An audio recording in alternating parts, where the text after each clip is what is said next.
ফেনীতে বিজিবির মেডিকেল ক্যাম্পিংয়ের মাধ্যমে চিকিৎসা সেবা ও ওষুধ বিতরণ করেন।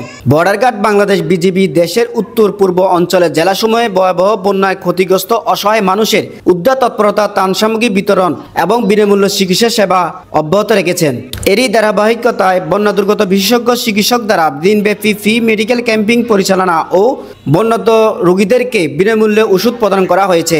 4 শতাধিক বিজিবি অধিনায়ক লেফটেন্যান্ট কর্নেল মোহাম্মদ মোশাররফ হোসেন ও এডিশনাল ডিরেক্টর নজরুল ইসলামের সার্বিক সহযোগিতায় রবিবার 8 সেপ্টেম্বর দাগনভূঞা উপজেলা জালেশকর ইউনিয়নের বারাহিগুনি মাকসুদিয়া ইসলামিয়া দাখিল মাদ্রাসায় এই ক্যাম্পিং অনুষ্ঠিত হয়।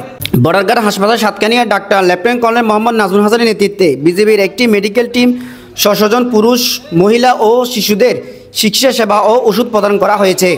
এর আগে বন্যা শুরু থেকে আটকা পড়া মানুষদের উদ্ধার অভিযান সহ বিশুদ্ধ পানি, নিত্য প্রয়োজনীয় খাদ্য সামগ্রী, শুকনো খাবার সহ বিভিন্ন সামগ্রিক বিতরণ করেন ফেনী বিজিবি। জসিম ফরাইজি, ফেনীর প্রত্যয়, ফেনী।